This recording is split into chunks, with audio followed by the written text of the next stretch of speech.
This is Matt Boys from La La Land Records, and you've entered the La La Land Lounge on GeekCast Radio, where soundtracks live.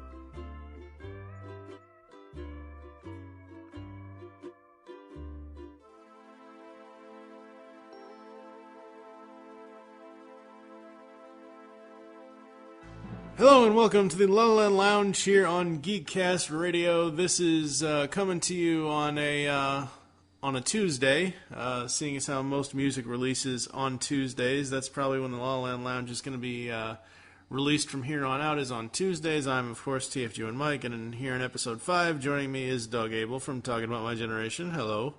Hello, sir. And tonight, so as I've said in the last 4 episodes, La La Land Records over the last 3, 4, 5 years has sent me various CDs to write reviews for, and I decided to turn it into an audio podcast.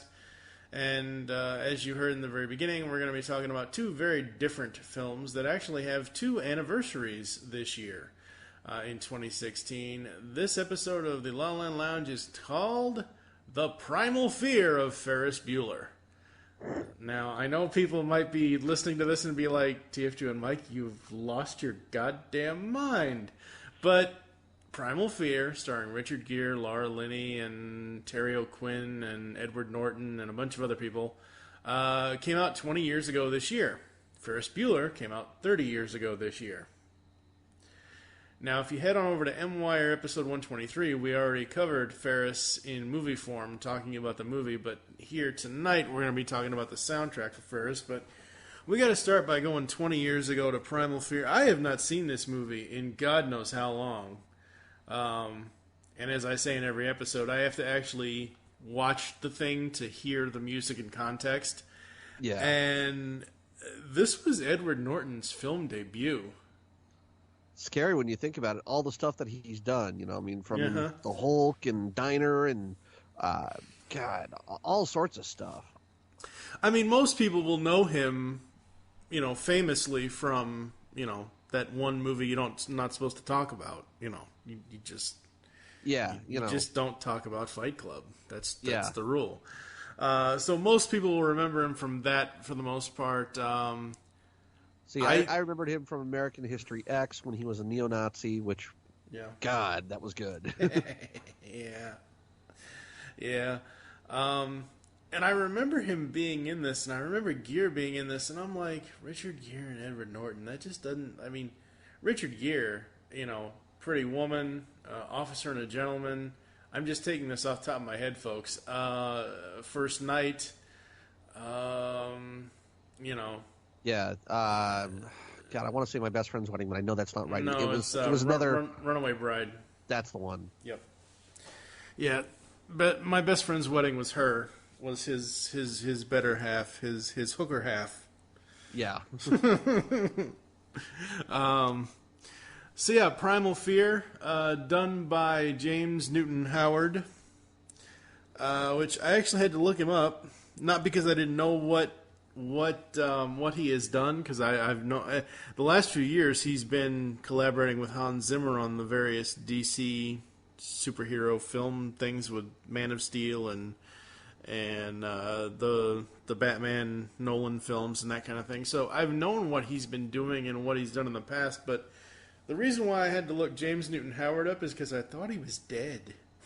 Oh, man. That's not something a composer wants to hear. No, it's not. Okay, well, I got him confused with James Horner. James Horner did pass away recently. So that's why I had to look the guy up, and I'm like, wait, is he still with us? Because I could not remember. And I just got the two confused, and may Mr. Horner rest in peace, obviously. But yeah, Primal Fear, the read-up on the La La Land website, lalalandrecords.com, where soundtracks live, La La Land Records and Paramount Pictures present the remastered and expanded reissue of renowned composer James Newton Howard's, who has also done The Fugitive, Grand Canyon, Wyatt Earp, and all that stuff. The original motion picture score to the 1996 dramatic thriller feature film Primal Fear, starring Richard Gere, Edward Norton, and Laura Linney. Directed by Gregory Hoblit. What a unfortunate last name to have. Understated and elegant, yet dramatically complex and emotionally powerful, James Newton Howard's notable score expertly enriches and enhances this acclaimed and powerful legal thriller. Remastered and expanded by more than 30 minutes over its initial soundtrack release, this special limited edition of 1,000 units features previously unreleased cues, alternates, demos, and more, and is produced by Dan Goldwasser and mastered by Doug Schwartz. May the Schwartz be... No, sorry. I'm sure he gets that joke all the time. Oh, yeah. The exclusive and in-depth liner notes written by Daniel Schweiger, and the crisp art direction is done by Dan Goldwasser as well. So this has a total of 40 tracks. The first 22 tracks are basically the score from the film. Tracks 23 to 32 are the special bonus cues. They're basically alternate or unused versions of the film elements. Then there are from 33 to 36, there are album mixes, the murder scene album mix and various things. And then 37 to 40 are the songs and demo tracks as well. Going back and watching this movie, I completely forgot what to expect out of it. Considering since this movie's release, we've had so many things, so many TV shows and movies dealing with either multiple personality disorder or dissociative identity disorder, seeing as how it's not called multiple personalities anymore. And this was kind of the linchpin, I think, in the 90s of saying, hey, this is a thing. This actually does exist, this multiple personality thing. And I remember seeing this back then, but I didn't remember seeing a lot. I saw bits and pieces of it, but I never saw really the whole thing until, obviously, now. And, wow, this movie was good. Oh, yeah. I mean, this movie, the thing about it had me thinking... Is he faking? Is it real? Is it, did he do it? Did he not do it? And then you find out that Roy comes out and admits that he killed her and, that he tried to kill her and all that. And it's just like, okay. And, oh my God, I don't want to spoil it for anybody who hasn't seen it. So I don't want to give away the very end, but it's like, hey, I hope her neck is okay. Yeah. Yeah. Yeah. And this ties into the whole Catholic Church and altar boys and everything else. And what I forgot about movies of 80s and 90s rated R films, because I believe I'm not looking at I should be looking at the Wikipedia, but I'm not, folks. You should be proud that I'm not. I believe this film was rated R. It would almost have to be for the videotape scene. I forgot that movies back... Because we're so used to nowadays the PG-13 aspect of pretty much every single film that's ever been released. The only time I ever see a film that's rated R on anything, not just watching the movie, but just seeing a rated R film, is if it's a horror movie. Every other movie now is PG-13 at this point. Yeah, unless you see boobs or something like that, or nudity, it's like, okay. Yeah. But see, that's what the late 80s and early 90s were all about. It was all about that R rating. You look at you look at RoboCop, you look at the Lethal Weapons, at least the first two. Yeah. You look at stuff like Body of Evidence or Basic Instinct or whatever.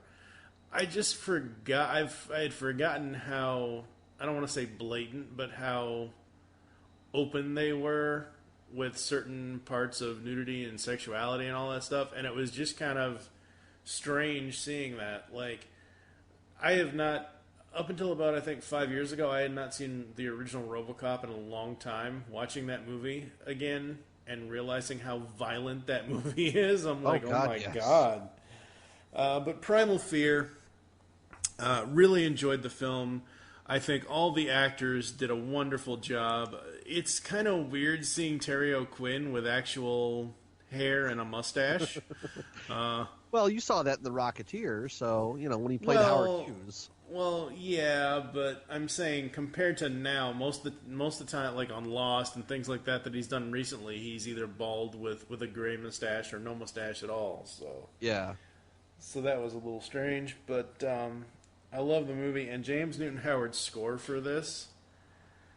It is dark and epic, and it's just one of those scores that will stick with you. I know. Last time we did one of these when we talked about Johnny Quest, it wasn't something that either one of us were going to go back to and on a regular basis to listen to. I could listen to this almost once every 3 or 4 months. This score is just, it brings you in, and it basically turns your emotions upside down. Yeah, I mean, here's the thing with this is that when I was listening to the score, I kind of thought, I could almost listen to this on a car trip. But then I started thinking, do I really want to listen to it on a car trip? Because, I could be driving a long distance and all of a sudden stopping and going, somebody's going to kill me in the bathroom or something, I don't know that I necessarily want to be listening to it. It's that dark and that kind of twisted sound, and you kind of get these feelings of it. It definitely brings emotion out. That's no ifs, ands, or buts about it. This movie reminded me of another film that I believe Newton Howard scored as well. Obviously, Primal Fear has some religious aspects to it, but it's not soaked in religion. Part of the plot is, big business losing money on land that the church bought and things like, So it was more of a financial plot when it came to why, part of it, when it came to why the Archbishop was killed. But it's one of those things where as soon as I'm watching this movie and I'm looking at Ed Norton in this role and I'm like, oh my God, he's the devil's advocate. It's all I get. First thing I thought of when watching this movie again for the first time in a long time was Keanu Reeves and Al Pacino in The Devil's Advocate, and I believe it was 1999, and 3 years after this. Because this movie has that kind of grand scale sound to it. It has that, oh my God, do not listen to this in the dark kind of. There's a lot of things that I cannot sit here and watch in the dark.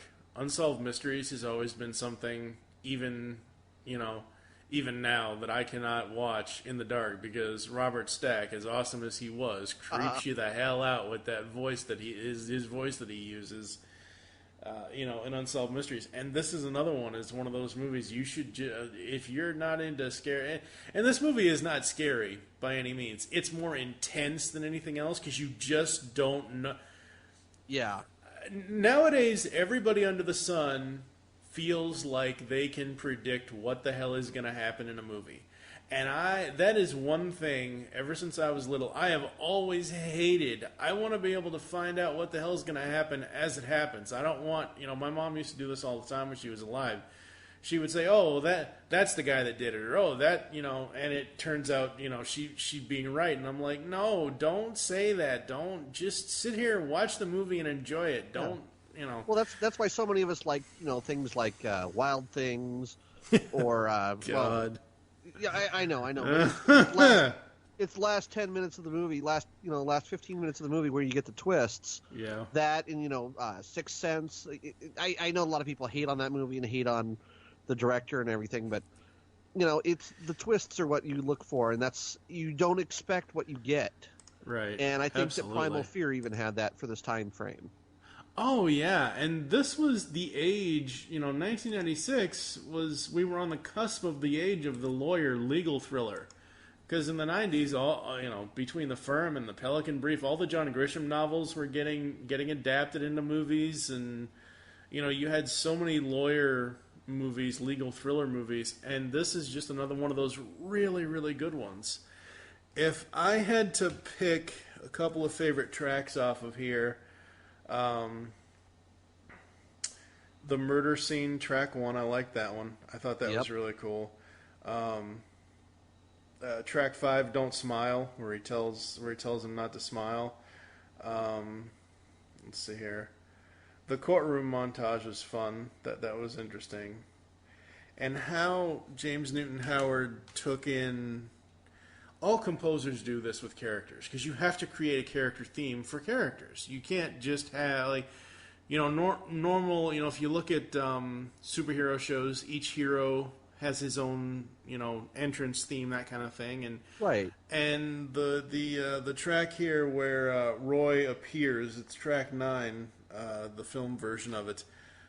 Just that dark tone music and that quick switch. Because I was not expecting the quick switch on when he's talking to the psychologist. Because later in the movie, you see that Vale, character's name is Vale. You see Vale looking at that video again, and he sees the switch, and it's like, wow, I was not expecting that. What other bits do you want to bring up about the score that you noticed or you enjoyed? Oh, well, I did listen to a lot of the alternate stuff because I always like seeing what I missed. Again, just some of the alternates, they didn't quite work as well as the film versions. Like obviously the murder scene and Love Hurts, and you know those were some great sounds or great clips, I should say, from the soundtrack here that didn't actually get on, and I liked them, but they just weren't quite right for it. The others were much better, you know. That's the best way I can say it. Yeah. All right, folks. I'm out of a 0 to 5 scale. I've got to give this a 4. I really enjoyed this. And again, as I said, this is going to be one of those La La Land Records releases that I have in my iTunes library that I can go to when I want, you know. Between this and was it earlier this year, my buddy Movie Revolt Dan and I we did a movie review for Shawshank Redemption, because La La Land Records this year released that score as well.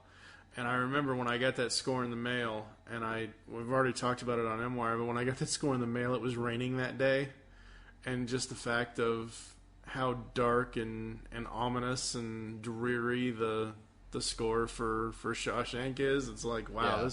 This really fits the weather right now, folks. But Primal Fear, yeah, what are you going to give it 0 to 5? I'll probably give it a 4 as well. It's really, really good. It's better than I expected it to be for soundtrack. Again, the only thing that's stopping it is I wouldn't be able to listen to it on a car trip because I'd be too creeped out.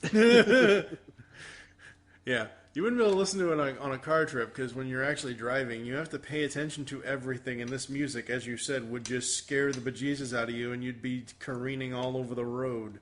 I'd be looking for the killer to come over the back seat to get me. Yeah. Your wife loves you too much to have that happen. Yeah. Oh, crap. All right, folks, we're going to take a quick break here on the La La Land Lounge. We'll be back after this, and we're going to talk somebody's day off, because after 30 years, somebody actually got a day off for a soundtrack.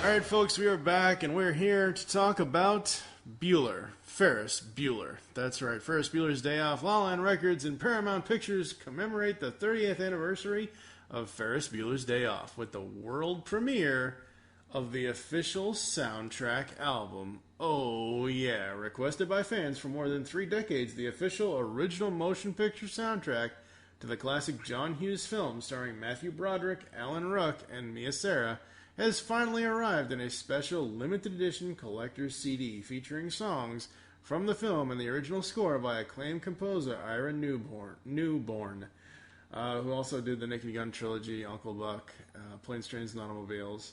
Long sought after and rare song tracks like Beat City by the Flowerpot Men, mixed and mastered for this release by original artists Ben Watkins and Adam Peters, and I'm Afraid by Blue Room, vocal and instrumental versions, make their CD world premieres here, while Sieg Sputnik's ultraviolence mix of Love Missile F111 makes its North American CD debut. Standout tracks such as Yellow's Oh Yeah, the Dream Academy's ballad Edge of Forever, and their museum scene instrumental Please, Please, Please Let Me Get What I Want, Wayne Newton's Parade showstopper Donkashane, and more are showcased here, as well as the world premiere of composer Ira Newborn's original score. Bonus tracks include alternate score and source cues, produced for LALA Land Records by Dan Goldwasser and Neil S. Bulk, mastered in stereo from original vault elements by Stephen Marsh. This special release of 5,000 units features revealing in-depth liner notes by writer Tim Grieving, with new and extensive interview comments from the film's original music supervisor, Tarquin Gotch, the film's editor, Paul Hirsch, and John Hughes' son, James Hughes. Okay, now you said you said off air that you're gonna rip this one a little bit, but the reason I'm sure that you're gonna do this is certain things are missing, and it says here, due to licensing restrictions, a few of the film's songs could not be included on the CD, but they are available elsewhere. The celebratory release is a dynamite listen and is a booklet, fascinating, revelatory read, an absolute must for fans. So get yours now, because even Abe Froman's going to want one of these. You can listen to the now playing Ferris Bueller soundtrack podcast featuring interviews with album producers Dan Goldwasser and Neil S. Bulk and the band Blue Room, who also perform I'm Afraid live. So I will actually be having Dan and Neil on here at some point. I had Neil on here a couple of years ago on GeekCast Radio for an interview all about the Lethal Weapon score. So it's going to be interesting talking to them about Ferris. But yeah, so that was your main gripe about this, right? Was that there were certain things missing? Yes, damn it. They left off. I have to curse the English beat because they left off March of the Swivelheads, and I get it. You know, they can't have it on there because of licensing. But come on, that's the whole chase when he's running home. Mm-hmm. Everybody knows that song. You know, it's like, oh my God, we know that song. We have to listen to it. It's the slow motion jump off of the trampoline. Yep, it is. You know. And I don't necessarily blame the English beat. I don't think it's them. The whole thing with the licensing deal and everything else, it's whoever owns the rights to publish the music. So yeah, if the English beat themselves don't actually own the song, because, you know, most of the time when recordings happen for anything, it's usually the publisher, whether it's, you know, something like Arista Records or RCA Records or Hollywood Records or Warner Brothers, whoever you know pays them to do the music. Yeah, that's technically who owns the rights to distribute it. So the fact that they couldn't get licensing for that song specifically does very much suck. But as I said in reading what was on the websites, a lot of that stuff is readily available. You can find that elsewhere. Oh yeah, I insert know. it. But Ferris Bueller's Day Off, this single disc release here, absolutely love this. I had to, and I don't mean to say this to be negative, but I actually had to watch the movie again to figure out where some of these songs were in the film, because the Love Missile F111, like I did not remember that. Yeah, I didn't either. I have to admit, I didn't watch the film for this one. Yeah. Only because I've seen it umpteen million times and I know the film pretty much inside and out. But I'm like listening to some of these songs, I'm going, this is great stuff. This is definitely, 80s locked right in the middle of everything, John Hughes films type stuff. Mm-hmm. But I'm going, I don't remember half of these songs. Yeah. The ones I remember, oh yeah, I do remember Beat City. I do remember, obviously, Donkashane is the parade scene. Yeah, Donkashane and Twist and Shout, which... Yeah, the Twist and Shout version on... Like, I wish they had a recording of when Ferris was actually doing it. I know they probably couldn't do that or whatever because of the Beatles or something. Yeah. But they got the marching band version on here. For me, what I've wanted out of this, outside of, as we've already talked about, the English beat, outside of actually getting a full-on version of Yellow, of Oh Yeah, I wanted the Ira Newborn score, because that to me also made this movie, is those moments like let's say here, Cameron in bed, Ferris goes Hawaiian, and that's essentially the whole beginning scene when Cameron's in bed sick and Ferris keeps calling him, and they keep going back and forth, and they have the thing at the end, let my Cameron go, and I always wanted that, so that was one of the things that really, really impressed me with getting the music by Ira Newborn here. Let's see, Rooney on Patrol, that was a good one. The unused Save It Ferris, that was always cool. Rooney sneaking around, and then, hey, Star Wars, yay. Yeah. Let's see. The he's gonna marry me thing. Yep. There's a couple of alternate score cues here. Ferris on Line 2 is an alternate theme from Star Trek, which is apparently unused. Camera Takes the Heat alternate, and then the source cues. That's what I love about certain things about movies and TV shows. You look at like Batman the Animated Series, and there's several times where the Joker has his theme music, like the ones when he's doing his TV show and things like that. They put those source cues on the Batman CDs that La La Land has released, and here for source cues you have the Coughlin Brothers Mortuary. I don't remember that, unfortunately. I'm going to have to go back and listen to it again. I mean, it's just, it's not that, it's like trying to place some of the stuff. It's like, where the hell did that come from? Obviously, commercials and stuff. No. It's in the movie. It's when they, it's the source cue for it. It's when they, when Rooney calls the funeral home, and we first see it. That's when the music happens as the phone's ringing. That's right. At the funeral home, and the machine picks it up.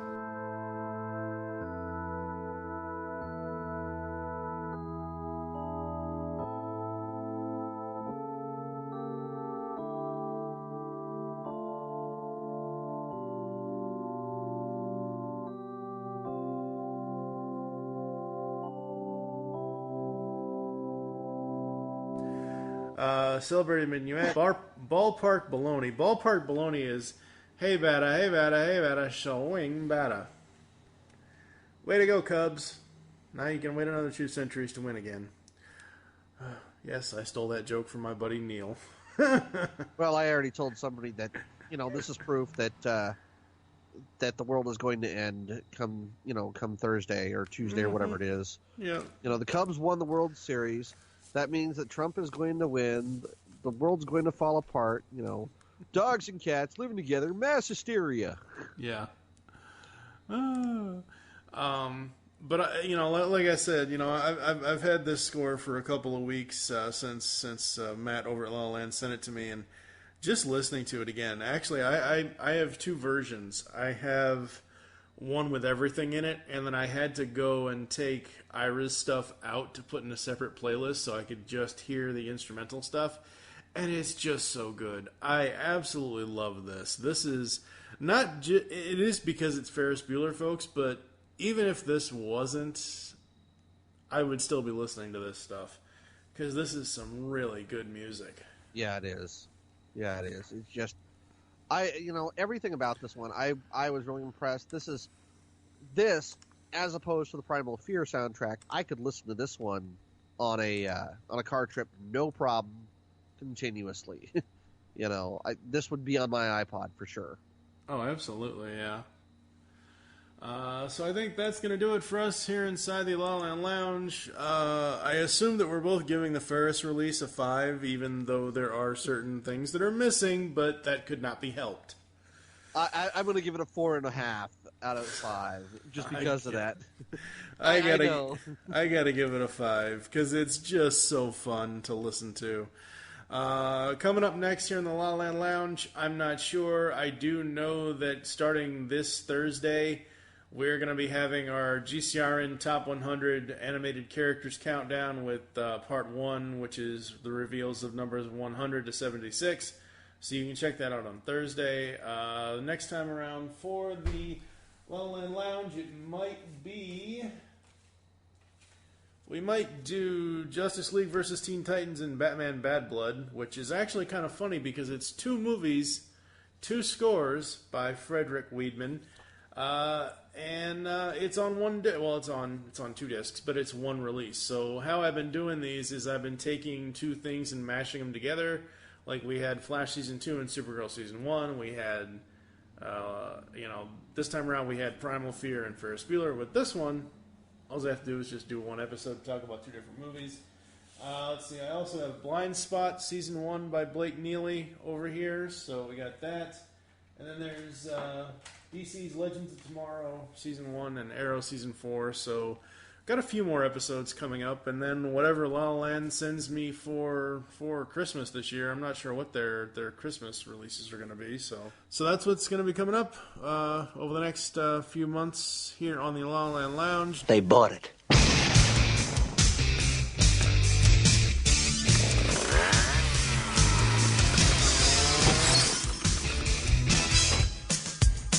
Incredible. One of the worst performances of my career, and they never doubted it for a second.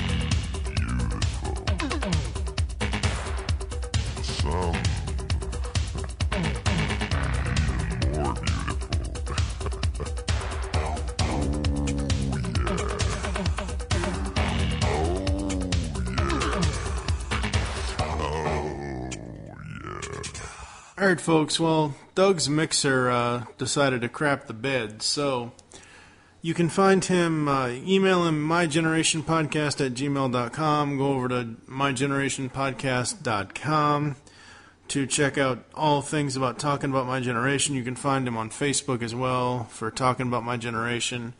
You can find me on Twitter @TF2NMike, also follow @GeekCast Radio for all the other network updates, and as I said earlier, tune in next time to the La La Land Lounge when we either are watching the Justice League versus Teen Titans and Batman Bad Blood, or the Legends of the Arrowverse, where we talk about DC's Legends of Tomorrow Season 1 and Arrow Season 4. So who knows? You never know what's going to happen here in the La La Land Lounge. So head on over to lalalandrecords.com where soundtracks live, and I'll catch you next time. I had a great time today. Yeah, it was pretty cool. Do you think Cameron's gonna be okay? Oh, yeah. Yeah, sure. For the first time in his life. He's gonna be just fine.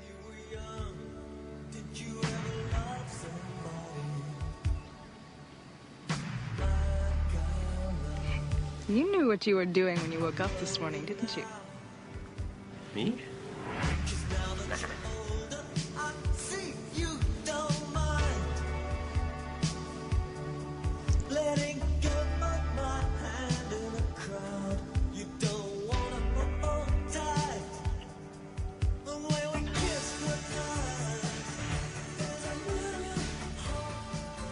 Oh, shit. I have to go. I'll call you tonight. Okay. I love you. I love you, too. He's gonna marry me. You know what it's like to be pulled out of work, pick up your daughter at the police station? No, not really. Well, on top of everything else, I was about to close the damn deal with the Vermont people. Sorry. I was gonna take my commission and buy Ferris a car. Jeannie, what the hell are you doing? You trying to kill us? God, look at this mess. Paper all over the place. I'll never get this back in order.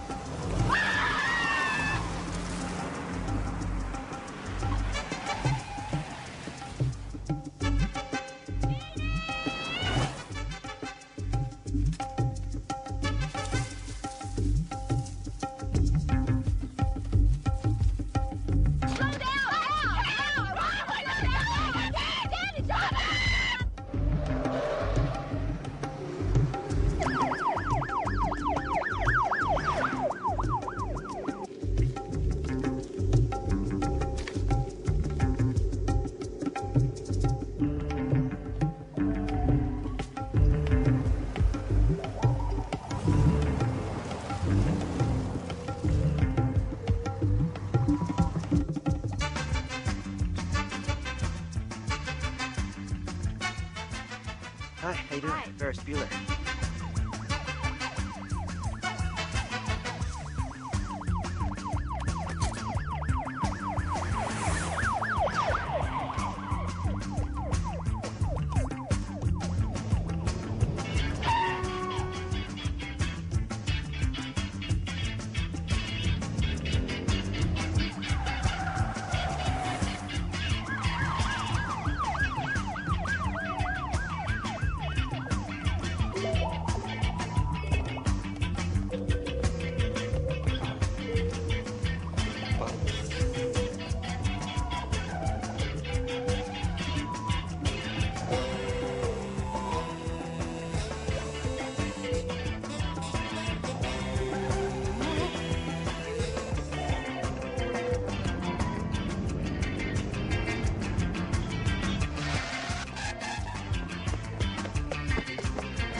No, don't get up. Hey, It smells delicious.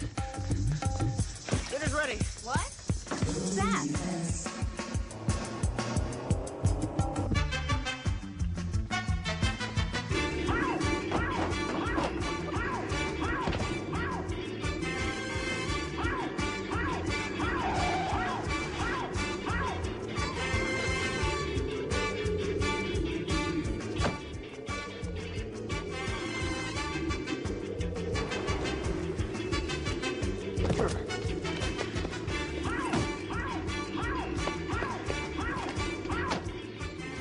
What's wrong?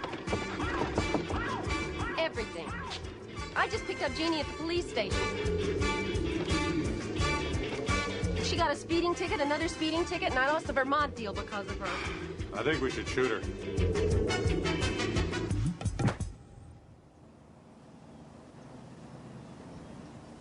Looking for this?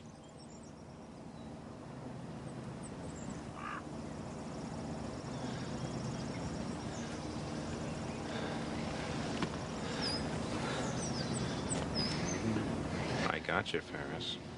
How's Ferris? Let's go in and check her, Okay. okay? How was your day? I have dreamed about this. And this time, God damn you, little bastard. I've got you right where I want you. Ferris, we're home. So, how would you feel about another year of high school? Under my close, personal supervision.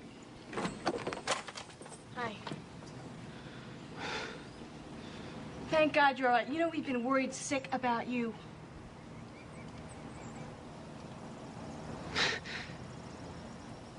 Thank you, Mr. Rooney, for driving him home. Now, I want you to go upstairs and get in bed.